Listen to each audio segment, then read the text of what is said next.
Good afternoon, sir. Sorry, good morning, sir. Good morning. Good morning.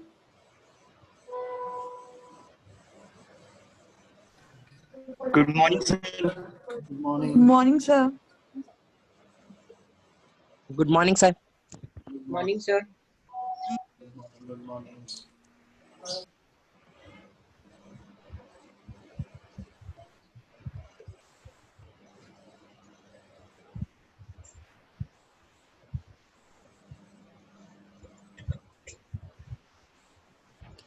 Framing methods हम discuss करने वाले थे। एक मेथड मैंने डिस्कस करा भी था। ठीक है, आगे के मेथड्स हम डिस्कस करेंगे। Morning, sir. Good morning.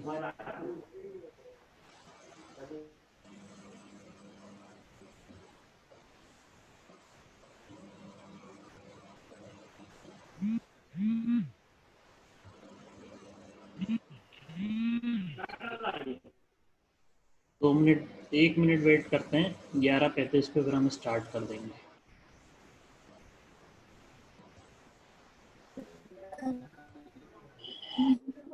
का मेथड Okay, sir. मेथड समझ में आ गया था? इसमें कोई तो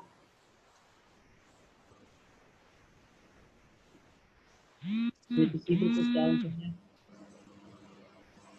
कैरेक्टर काउंट मेथड में किसी को डाउट है? कल जो हमने डिस्कस किया था।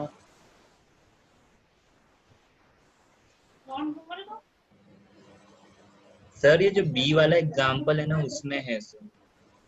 देखिए क्या हो रहा है, पहला वाला आप एग्जांपल देख रहे हो, फ्रेम 1 दिख रही है, 5 कैरेक्टर्स है।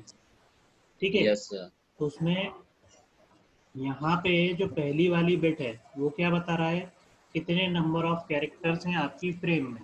ठीक है, तो उस पर क्या लिखा हुआ है, पहले जो बिट है 5 लिखा हुआ है, मतलब there are 5 characters in the frame including the count.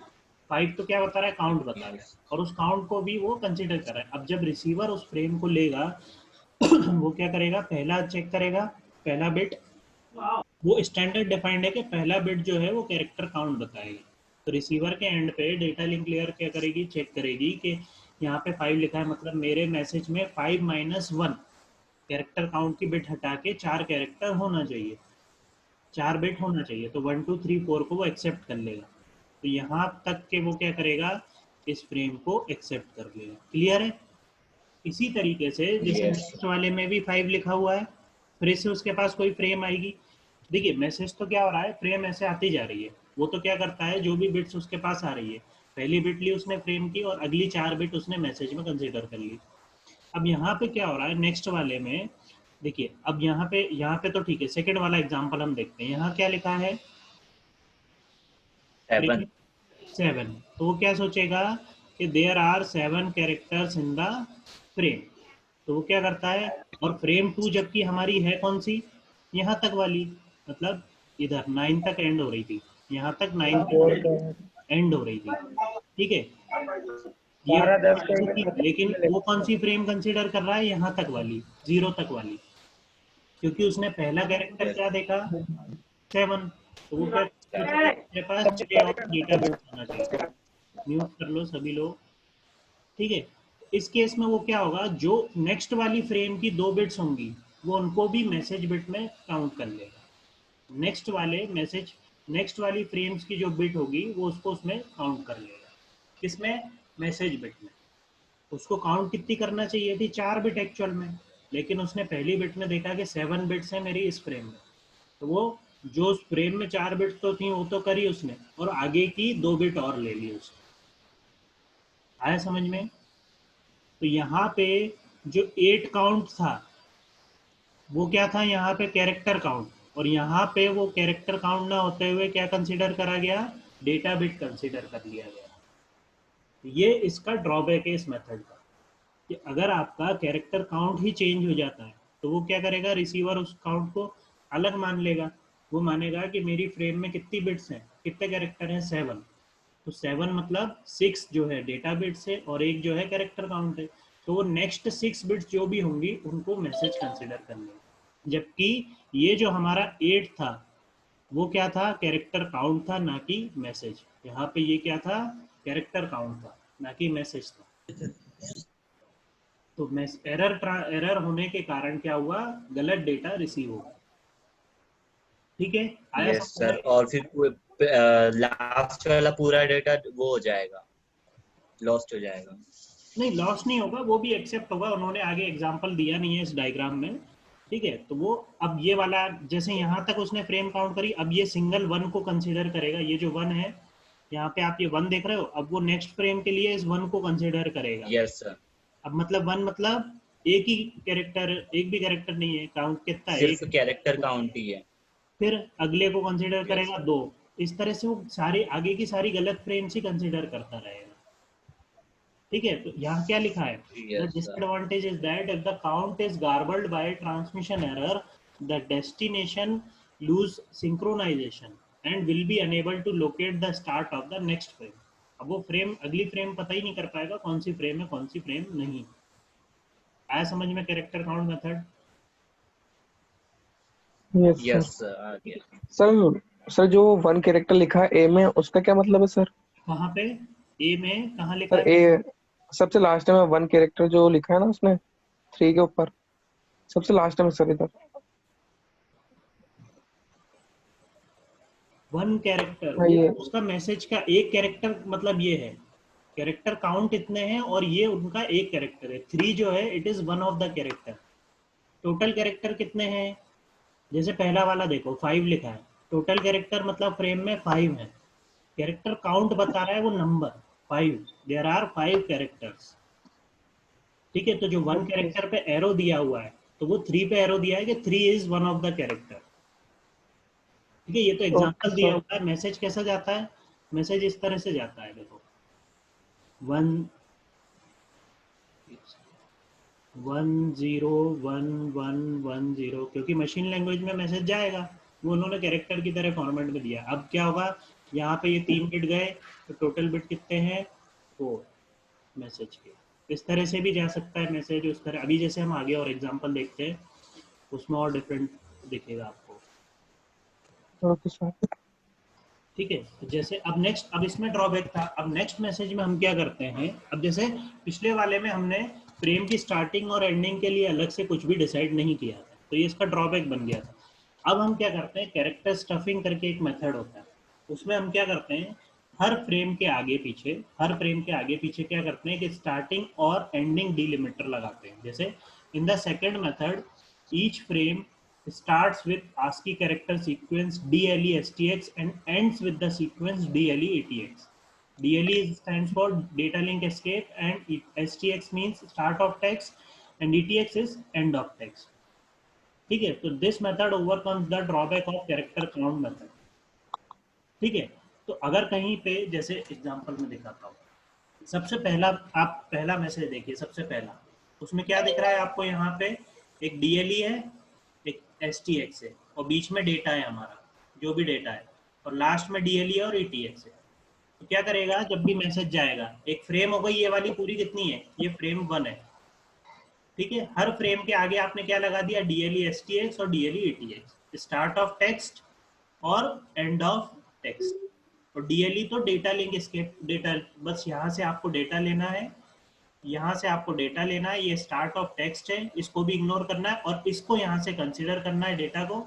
यहाँ से डेटा नहीं लेना है, DLE डेटा लिंक एस्केप, और फिर यहाँ से ये फ्रेम एंड होती है, मतलब एंड ऑफ टेक्स्ट। क्लियर है? आया समझ में? यस सर सर, एक बार और। इस तरह इन्होंने क्या करा, हर फ्रेम के, एक बार और सर, देखो DLE क्या एक है, बार और रिपीट कर दो सर। ठीक है, तो यहाँ से बेसिकली फ्रेम का, यहाँ से आपको फ्रेम कंसीडर करनी है। ठीक है, फिर STX क्या बता रहा है, स्टार्ट ऑफ टेक्स्ट। ठीक है, मतलब इसके बाद से जो भी चीज होगी वो हमारा एक्चुअल डेटा है, वो हमारा एक्चुअल टेक्स्ट है। तो आप STX के बाद वाला जो भी चीज रहेगी उसको क्या कंसीडर करोगे, एक्चुअल में डेटा। फिर आप इस डेटा को लोगे, फिर लास्ट, फिर इधर क्या आ रहा है, डेटा लिंक एस्केप, मतलब इसके बाद आप डेटा को आपको नहीं लेना। और यहाँ से ETX क्या बता रहा है, एंड ऑफ टेक्स्ट, मतलब इस फ्रेम की एंडिंग। यहाँ से अब आपको फ्रेम की एंडिंग कर देगी, मतलब यहाँ ये फ्रेम खत्म हो रही है। आया समझ में? तो यस बेसिकली सर। क्या हो रहा है, बेसिकली क्या हो रहा है, इसको हम बोलते हैं फ्लैग। इसको हम बोलते हैं, क्या बोलते हैं, फ्लैग। आप क्या करते हो, एक फ्लैग लगा देते हो। यहाँ पे आपने एक फ्लैग लगा दिया, यहाँ पे आपने एक फ्लैग लगा दिया, और बीच में क्या है, मेरा डेटा है। ठीक है, different different types of flag होते हैं। यहाँ पे डीएलई ईटीएक्स है, जैसे आगे के मेथड में हम देखेंगे बिट स्टफिंग करते हैं, उसमें बिट्स हम ऐड कर देते हैं। तो आप इस तरह से समझ लिए, हम स्टार्टिंग और एंडिंग में क्या लगा देते हैं, एक फ्लैग लगा देते हैं। जैसे आप रिले या कोई ऐसा देखते हो ना, चेक पॉइंट, वहाँ पे झंडे गड़ जाते हैं कि ये पॉइंट से यहाँ तक ये पॉइंट है, ए से बी ये पॉइंट है, बी से सी ये पॉइंट है। ऐसे ही हम क्या करते हैं, फ्लैग लगा देते हैं हर फ्रेम के स्टार्टिंग और एंडिंग में, ताकि आइडेंटिफाई हो सके कि ये फ्रेम की स्टार्टिंग ये है और ये फ्रेम की एंडिंग ये है। तो इसमें कैरेक्टर काउंट मेथड में जो डिसएडवांटेज था कि काउंट के बाद हम काउंट करते थे कि मेरा डेटा क्या है, इसमें क्या होगा, वो एरर नहीं आ सकता, क्योंकि हमें इतना पता है कि ये मेरी पर्टिकुलर फ्रेम है और इसके बीच का जो भी कुछ है वो मेरा डेटा है। डेटा में हालांकि हो जाए चेंज तो कोई वो फिर वो अलग चीज है। मतलब आपका अगर आपने सेंड करा 1011 डेटा और वो रिसीवर एंड पे हो गया 1111, मतलब एक जो जीरो बिट था वो एरर के कारण किस में कन्वर्ट हो गया, 1 में, वो अलग केस है। लेकिन अभी आप एटलीस्ट वो एरर तो नहीं है ना कि आपको फ्रेम आइडेंटिफाई नहीं कर पा रहे हो। इस मेथड में आप फ्रेम की एटलीस्ट स्टार्टिंग और एंडिंग आइडेंटिफाई कर सकते हैं। आया समझ में? Yes sir. Yes, sir. Yes, sir. अब इसमें एक मिस्टेक होती है, अब इसमें भी एक ड्रॉबैक है।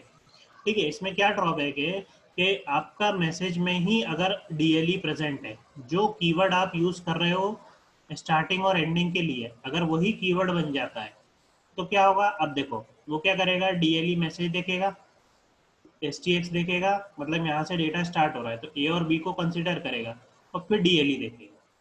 तो वो क्या सोचेगा, मतलब यहाँ पे मुझे रुकना है और आगे का डेटा नहीं लेना है। और फिर यहाँ पे ईटीएक्स तो दिखेगा ही नहीं उसको, मतलब वो क्या करेगा, फिर से लॉस्ट हो जाएगा। और अगली फ्रेम के लिए उसके पास ना स्टार्टिंग में डीएलई लिखा है ना एसटीएक्स लिखा है, तो फिर से फ्रेम क्या हो जाएगी, उसके लिए रिसीवर के लिए लॉस्ट हो जाएगी। समझ में आया ना आपको? अगर डेटा में ही हमारा, ऐसा बहुत रेयर होता है, 99% केसेस में तो डेटा अलग ही होता है, बट इन केस जो आप कीवर्ड यूज कर रहे हो स्टार्टिंग और एंडिंग के लिए फ्रेम के, वो ही कीवर्ड अगर आपके मैसेज का एक्चुअल में डेटा है, तब क्या करोगे आप? तब फिर हम क्या करते हैं, कुछ नहीं, एक और डीएलई उसके साथ में अटैच कर देते हैं। तो दो डीएलई अगर आते हैं तो आप एक को इग्नोर कर दो और दूसरे को कंसिडर कर लो। आया समझ में? Yes sir. तो सिंपल बेसिक ये बस एक डिसएडवांटेज इन मेथड का यही है। इसके और नेक्स्ट मेथड में भी वही है, बिट स्टफिंग में भी, कि आप क्या करते हो, अगर सिमिलर रिपीट हो जाता है तो आप उसको क्या करते हो, एक और बिट लगा देते हो डीएलई सेम, तो उसमें से दो अगर रिपीट होती है तो वो एक और कंसिडर हो जाएगा। क्लियर है?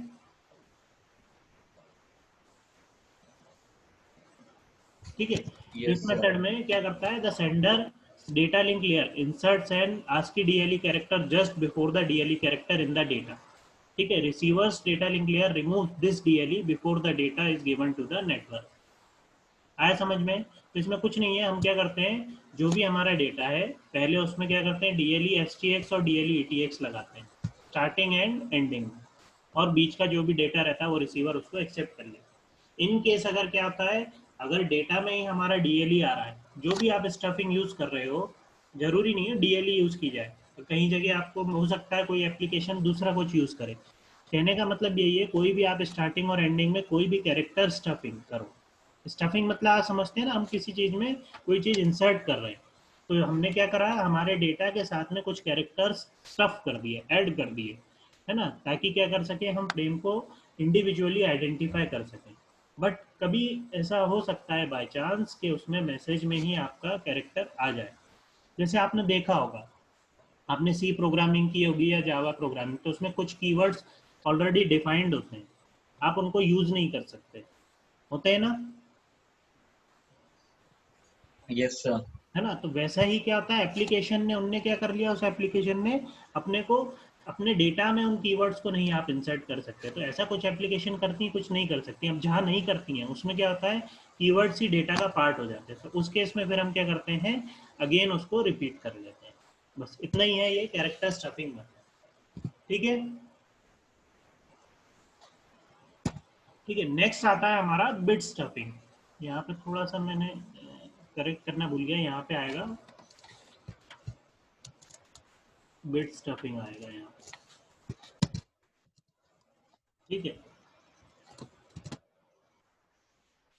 ठीक है, थर्ड मेथड क्या करता है, it allows data frames to contain an arbitrary number of bits and allows character codes with an arbitrary number of bits per character. देखिए अब इस मेथड में भी हम क्या करेंगे, करेंगे वही चीज, जो मेरा मैसेज है उसके आगे पीछे हम क्या करेंगे, फ्लैग ही लगाएंगे, करेंगे वही चीज, बट आपका तरीका दूसरा होगा, उसको करने का मेथड दूसरा होगा, ठीक है। जैसे इसको मैं डायग्राम से ही समझा, जैसे पहले at the start and end of each frame a flag byte consisting of special bit pattern 0 1 1 1 1 0 is attached.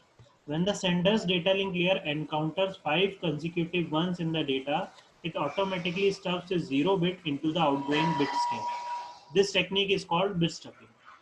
When the receiver sees 5 consecutive ones in the incoming data stream followed by a 0 bit, it automatically destuffs the 0 bit. जैसे example ही देखते हैं, ठीक है। मेरा data क्या है, इस तरह का मेरे पास डेटा है, क्या है डेटा, 000 111 फिर 111, सॉरी 4 बार 1 है, फिर 2 0 है, फिर 111 11 01 000, इस तरह का डेटा आया है, ठीक है। डेटा लिंक लेयर के पास क्या आया, इस तरह का डेटा है, उसको क्या करना है, अब इसको आगे सेंड करना है, ठीक है। तो वो क्या करेगा, इस पे क्या करा उसने, इसको एक फ्रेम कंसीडर करा और एक फ्लैग लगाया इसके आगे पीछे, और कुछ header information trailer information attach करी। क्लियर है, ये जो फ्लैग आपको दिख रहा है ये क्या है, 0 111 111 0, और ये जो फ्लैग है ये भी 0 111 111 0। बेसिकली ये क्या हमने लगाए हैं, ये आपका वही है DLE ETX जो आपने पिछली बार लगाया था कैरेक्टर स्टफिंग, ये वही है, यहाँ पे ETX लिखा था और ये आपका जो था वो DLE STX, बस इस बार आपने क्या करे, बिट्स यूज कर लिए, करा वही चीज है, आपने क्या करा, अपने मैसेज के आगे और पीछे क्या लगा दिया, फ्लैग। इसको हम बोलते हैं स्टार्टिंग एंड एंडिंग डिलिमिटर, इनको क्या बोलते हैं, चाहे आप कैरेक्टर लगाओ चाहे आप बिट्स लगाओ। आपने बेसिकली क्या करा, अपनी एक फ्रेम बनाई, उस फ्रेम को आपने क्या करा, आइडेंटिफाई करने के लिए डेटा, अब जैसे यहाँ पे 0 बिट अटैच किए, यहाँ पे 0, ये क्यों किए, क्योंकि हमारे जो डेटा का बिट्स है, जो हमारा स्टार्टिंग के जो फ्लैग का बिट है वो कहीं डेटा से मिसमैच ना हो जाए। भाई जैसे यहाँ पे फ्लैग है, हेडर है, और अगर डेटा सिमिलर होता तो वो यहीं पे इसको फ्लैग कंसीडर करके और बीच के 3 0 को ले ले। इसलिए जब भी कहीं पे भी कंजिक्यूटिव 5 1s आते हैं, जैसे यहाँ पे 1 1 2 3 4 एंड 5, उसके बाद इन्होंने क्या करा, एक 0 लगा दिया, ताकि जैसे हम पीछे पिछली बार DLE लगा रहे थे, अब इस बार बिट्स है हमारे पास, और हमने स्टार्टिंग और एंडिंग डिलिमिटर के लिए क्या कंसीडर करा है, बिट्स कंसीडर करा है। तो हमारा इस मैसेज में क्या होता, वो यहाँ पे 0 111 111 कंसीडर करके उसको एंड कर देता। इस केस में तो 0 नहीं आ रहा है, बट जैसे किसी केस में अगर डेटा ऐसा होता 0 111 111 0, और मान लो आगे और डेटा होता, तो वो इसको क्या कंसीडर कर लेता, एज ए फ्लैग, है ना। और मान लो यहाँ पे मेरा हेडर था और यहाँ पे कोई और डेटा भी होता 00, और यहाँ पे एक फ्लैग था, ठीक है। तो वो किस डेटा को एक्सेप्ट करता, केवल 00 को, जबकि मेरा डेटा कितना बड़ा है, यहाँ तक का डेटा है, तो वो क्या करा, उसने इसको एज ए फ्लैग कंसीडर कर लिया। तो उसके लिए हम क्या करते हैं, डेटा के बिट्स को अगर सेम होता है तो हम क्या करते हैं, सिंपली हम क्या करते हैं, अगर मेरे पास जैसे ये 6 1s है, तो मैं कंजिक्यूटिव जो 5 1s है उसके बाद एक 0 अटैच कर देता हूँ। आया समझ में आप लोगों को,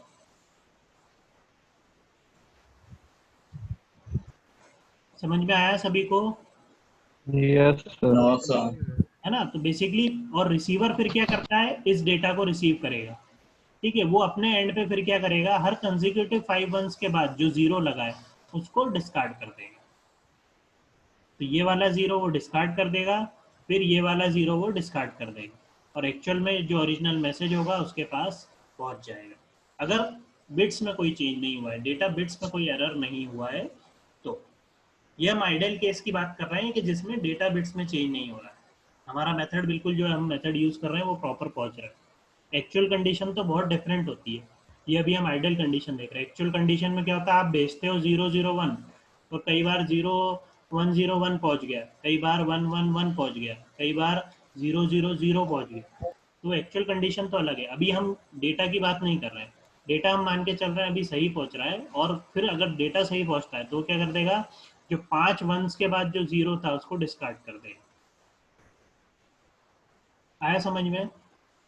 सर ये समझ नहीं आ रहा है थोड़ा सा। बेसिकली बस जो हमने लास्ट टाइम किया था सर हाँ सर वो 1 को 5 टाइम्स लेके 0 क्यों कर दे रहा है सर, वो चीज समझ नहीं आ रही सर।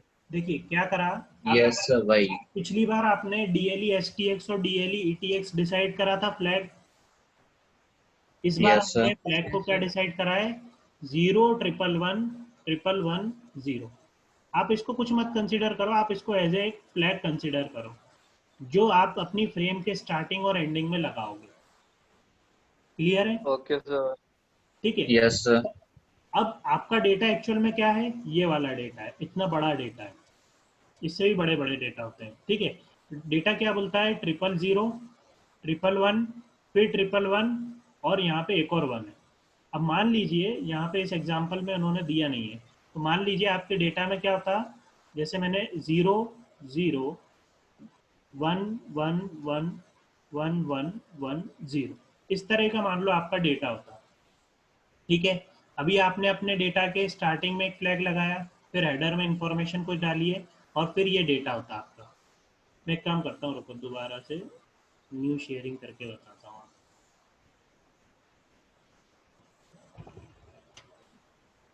ठीक है। तो यहाँ पे आपका डेटा है, आपका मान लो 101 2 3 4 5 6 7 8 और 9। ठीक है, ये आपका क्या है, डेटा। ठीक है। आपको इस डेटा को क्या करना है, ए से बी पे सेंड करना है। क्लियर है? आपने बिट स्टफिंग यूज करी, तो आपने क्या करा, इस डेटा के आगे फ्लैग लगाया। ठीक है, 010 111 कितने वन है, 3 और 3 6, 0 और 11। ठीक है। आपने एक हेडर अटैच किया इधर, फिर आपने एक फ्लैग लगाया इधर डेटा के, फिर आपने इधर भी क्या करा, एक हेडर लगाया और एक फ्लैग लगाया।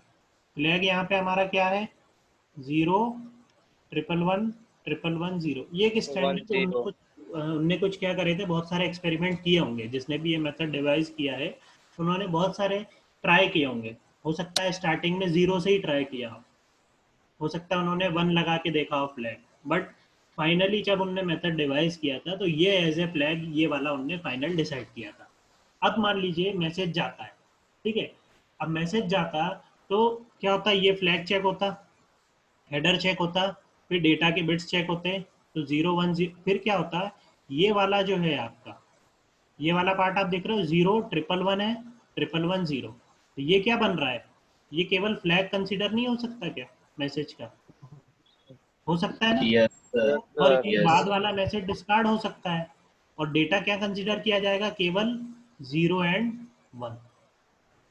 तो इसलिए हम क्या करते हैं, जो कंजिक्यूटिव 5 वंस अगर मुझे मिल रहे हैं तो उसके बीच में मैं क्या कर देता हूँ, 0 स्टफ कर देता हूँ। तो यहाँ पे एक्चुअल में जब मैं डेटा सर को, यहाँ पे तो फिर डेटा मैनिपुलेट हो गया ना सर, वो जो एग्जैक्ट चीज है वो तो नहीं आ रही ना सर फिर। नहीं तो रिसीवर एंड पे वो 0 को हटा लेगा। अब मैसेज मेरा क्या बन गया, 010। फिर मैंने 1 2 3 4 5 कंजिक्यूटिव 1 देखे, एक 0 अटैच कर दिया। फिर बाद में कितने 1 थे, एक 1 था, 0 था और 1 था। एक जो ये 0 रहेगा जो हमने अटैच करा है, रिसीवर क्या करेगा, डेटा को देखेगा। रिसीवर जब कंजिक्यूटिव 5 वंस देखेगा, उसके बाद अगर 0 आएगा तो वो उसको हटा ही देगा। ये ऑलरेडी प्री डिसाइडेड है ये प्रोटोकॉल। भाई सेंडर और रिसीवर के बीच में डिसाइड हो गया है कि मैं बिट स्टफिंग मेथड यूज करूंगा फ्रेम्स को भेजने के लिए, फ्रेमिंग करने सर के तो ऐसा लिए। हर बार होता है सर, ऐसे जब भी सिचुएशन बनेगी कि बीच में अगर ये फ्लैग आ रहा है 0 111 0, जीरो हाँ, ट्रिपल वन अगर triple one 5 zero consecutive ones आते हैं तो आपको 0 अटैच करना है, ये मेथड बोलता है। Okay sir. अच्छा मतलब एक प्रोसीजर है सर, ऐसा करना ही है। ये प्रोटोकॉल है जो आपको फॉलो करना है okay for sir. The data transmission. ये दो नेट, जब भी नेटवर्क एस्टेब्लिश होता है, जब भी कम्युनिकेशन टेक प्लेस होगा, you have to follow this protocol. कि आपको अगर फ्रेमिंग, आपके पास अगर डेटा आता है और आप फ्रेमिंग कर रहे हो, तो आपको ये स्टेप्स फॉलो करना पड़ेंगे। आपको फ्लैग यही वाला रखना पड़ेगा, आपको यही स्टेप्स फॉलो करना पड़ेंगे, ताकि रिसीवर एंड पे वो उसको देख पाए प्रॉपरली, उसको जज कर पाए। आया समझ में? यस यस सर, आ सर। गया। तो सर ये अगर 0 0 1 1 1 0 यानी 5 1s एक साथ होंगे, तो फिर 5 1 एग्जैक्टली देखिए, सेम डेटा जाएगा ना ये सर? देखो यहाँ पे पढ़ो, है ना। when at the start and end of each frame is a flag byte consisting of the special bit pattern। जो special bit pattern हमने डिसाइड किया है वो स्टार्टिंग और एंडिंग में लगेगा। when the sender's data link layer encounters 5 consecutive ones in the data, it automatically stubs a 0 bit into the outgoing stream। जो भी आउटगोइंग स्ट्रीम वो भेजेगा, उसमें क्या करेगा, ऑटोमेटिकली क्या कर देगा, एक 0 बिट स्टेप कर देगा, किसमें, 5 कंसेक्यूटिव वंस के बाद। इस टेक्निक को हम बोलते हैं बिट स्टेपिंग। ये एक मेथड है, बस आपको इस मेथड को फॉलो करना है। Okay sir.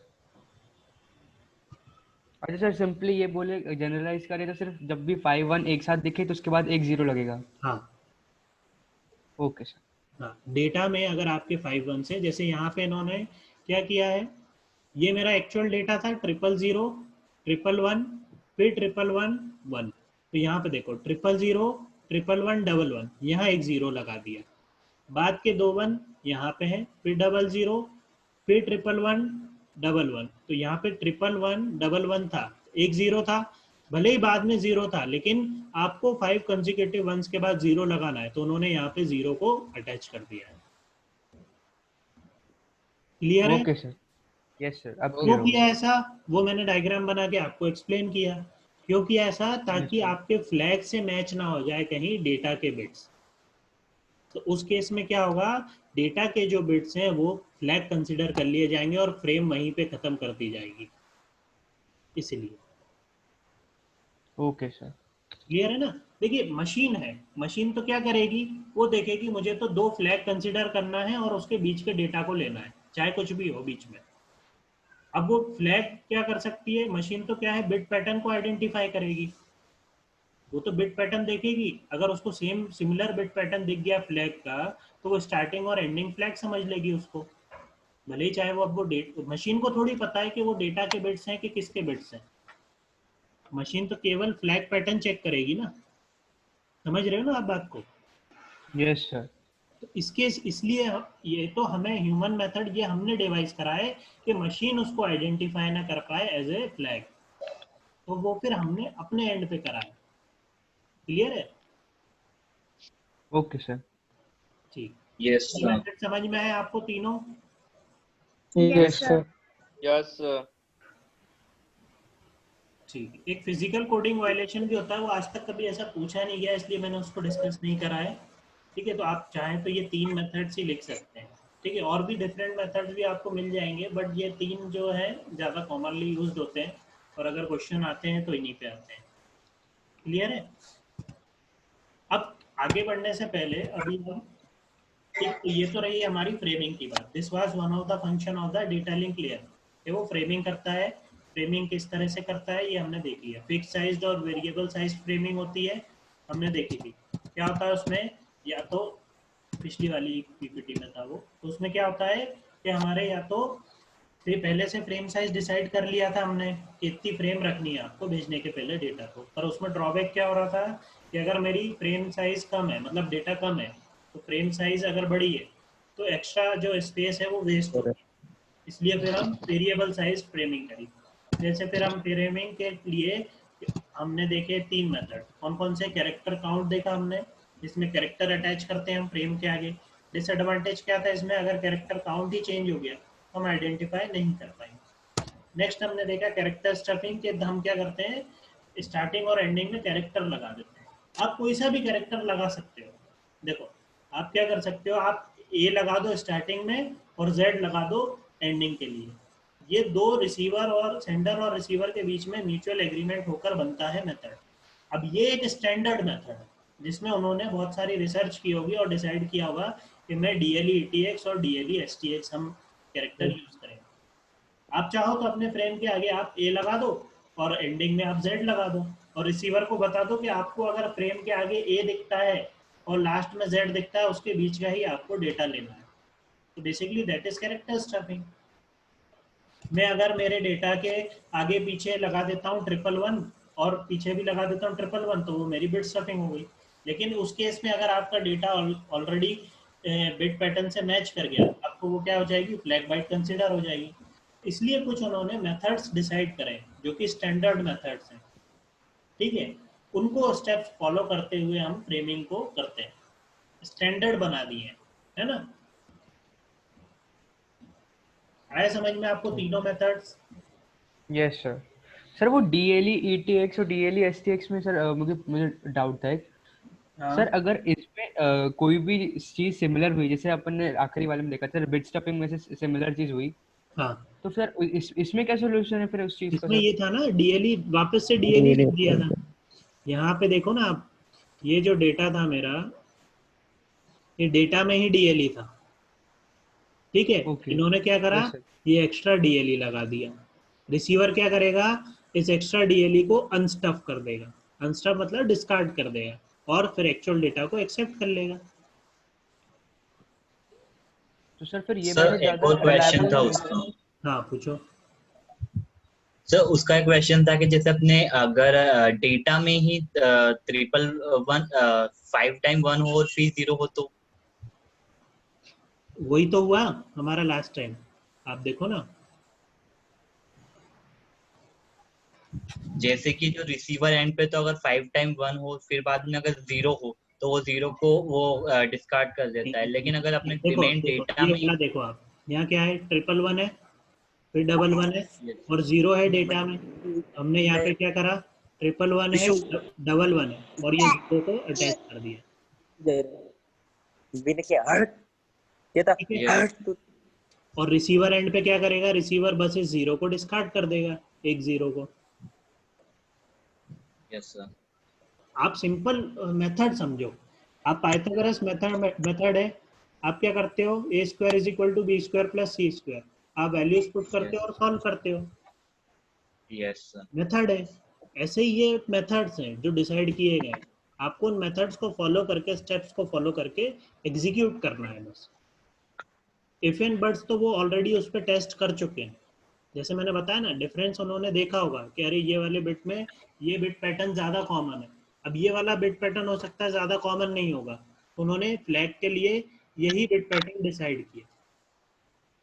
अब उन्होंने फिर उसका डिसएडवांटेज देखकर इसलिए उन्होंने क्या करा, 5 कंसेक्यूटिव 1 में 0 स्टफ करने के लिए करा।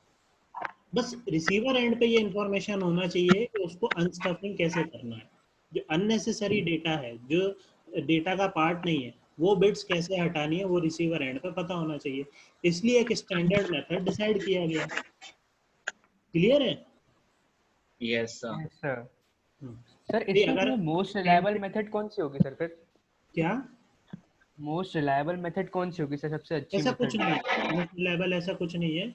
देखिए आपने देखे ही, हर मेथड के डिसएडवांटेज एडवांटेज आपने देख ही लिए, तो वो यस सर। एप्लीकेशन के अकॉर्डिंगली वो यूज करते हैं, एप्लीकेशन के अकॉर्डिंग ही यूज हो जाती है ना। कहीं जगह आपको ब्रॉडकास्ट करने की जरूरत पड़ती है, कहीं जगह आपको डायरेक्ट नहीं करने की जरूरत पड़ती, कहीं जगह आपको कनेक्शन लेस करने की जरूरत पड़ती है, कहीं जगह नहीं करना पड़ती, तो ऐसा होता है। Okay sir. सर नोटिफिकेशन आ गया सर मीटिंग एंड होने का। हाँ अभी 5 मिनट है, ठीक है। Yes sir. चलिए फोटो ले लेता हूँ मैं पहले अटेंडेंस का।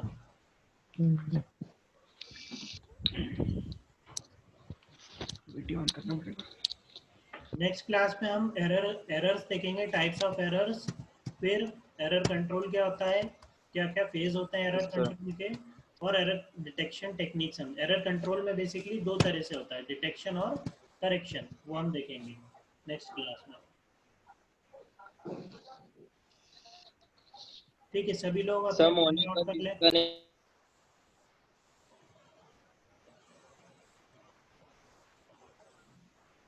लेक्चर सारे मैंने यूट्यूब पे अपलोड कर रखे हैं, देखते रहें। अगर किसी को कुछ डाउट आता है, दोबारा से कोई टॉपिक पढ़ना है चैनल लिंक यूट्यूब पे लिंक सभी के पास है यूट्यूब की लिंक? Yes sir. मैंने ग्रुप पे डाली यस सर, है सर, ग्रुप में आपने भेजी थी। दोबारा यस सर, ग्रुप पे डाल दी थी आपने। दोबारा भी देखना चाहते हैं तो दोबारा आप देख सकते हैं।